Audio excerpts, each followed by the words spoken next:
Alors, comme chaque année, eh bien, je te propose de découvrir un petit tour d'horizon de l'immobilier à Phnom Penh. Alors, c'est des rushs qui ont été faits à deux époques différentes. Donc, il y en a un qui est juste après la saison des pluies, on le verra en deuxième partie de vidéo. Et là, on est sur quelque chose qui est très récent et qui te montre depuis l'hôtel Sun and Moon, en fait, un peu la vue. Alors, une vue qui permet d'avoir un presque 360 quasiment sur la ville. Donc là, on est plutôt du côté de Riverside, dans le quartier un peu historique, rue 136, et pas très loin en fait de Riverside, donc vraiment dans la partie ancienne de la ville. On passera dans la deuxième partie de la vidéo sur le quartier qui est en cours de développement, où ça construit beaucoup, et on est près de Naga, les casinos. Mais bref, donc pour cette partie-là, ça bouge toujours autant, ça construit toujours autant. Là, l'immeuble n'est pas très haut, donc on n'a pas une vue qui est démente en matière de perspective, parce que voilà, on voit quand même assez bien la ligne d'horizon qui change année après année, et qui s'étoffe. Encore une fois, il y a autant de chantiers en construction qu'il n'y a de filets verts, donc il y a encore des projets en cours et encore beaucoup d'autres qu'on ne voit pas. Et il y en a encore beaucoup d'autres qu'on ne voit pas émerger parce que beaucoup trop loin.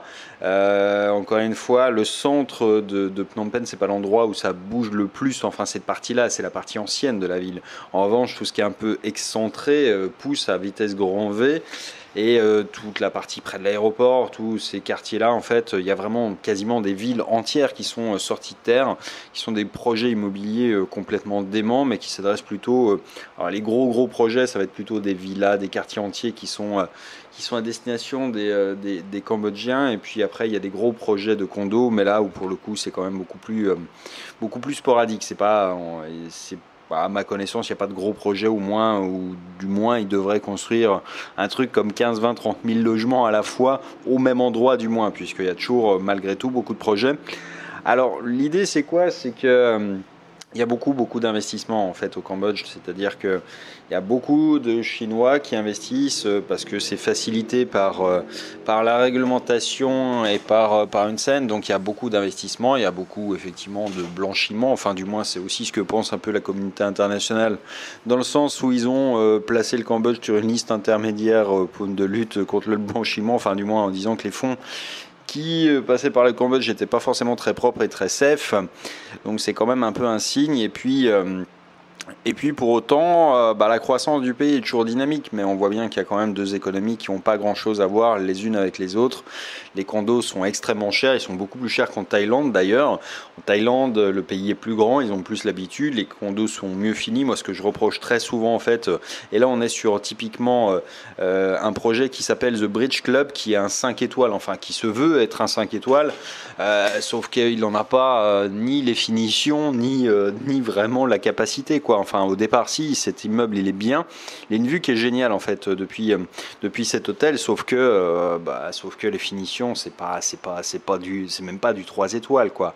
Les chambres sont bien, effectivement, dans le sens où il y a d'énormes baies vitrées qui vont du sol au plafond et qui font tout le mur. Donc, on se retrouve parfois avec des chambres qui sont bien comme ça, mais je crains qu'en fait, pas sur cette face, pas sur ce versant-là, parce que là, ils pourront pas construire en face directement. Mais on voit qu'à côté, là, à l'image, justement, on a un deuxième projet.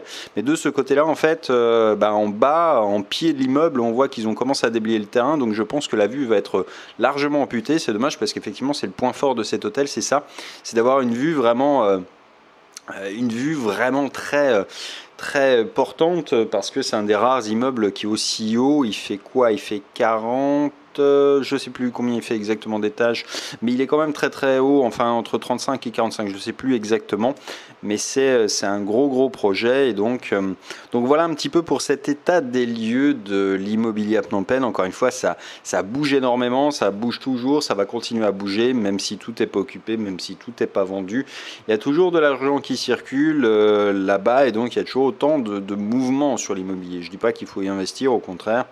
Parce que c'est pas un marché qui répond et j'en ai déjà parlé, aux mêmes règles, c'est-à-dire que il n'y a pas de notaire, il y a pas, enfin les titres de propriété fonctionnent pas comme en France, puis surtout il n'y a rien qui vous garantit, si vous achetez au 5e étage d'un immeuble comme ça, que demain vous n'ayez pas un building qui apparaisse à 5 mètres d'écart, parce qu'en fait il n'y a pas les mêmes lois non plus d'urbanisme, et ça faut pas l'oublier. C'est-à-dire que ce qui vous semble être une évidence dans un pays comme la France, France qui est extrêmement réglementée, qui fait qu'on peut pas faire ce qu'on veut.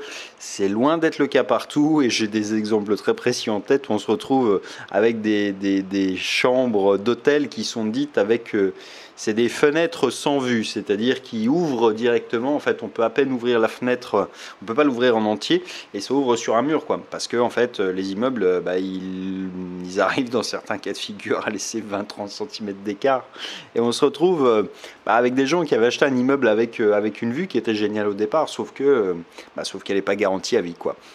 Mais bref, encore une fois, c'était plus pour la démonstration annuelle, pour le coup, puisque c'est devenu une habitude que j'avais sur la chaîne, de faire une petite vidéo annuelle pour montrer à quoi ça ressemblait. Voilà à quoi ça ressemble cette année. On se redit à l'année prochaine pour faire un petit état des lieux. Allez, ciao, ciao.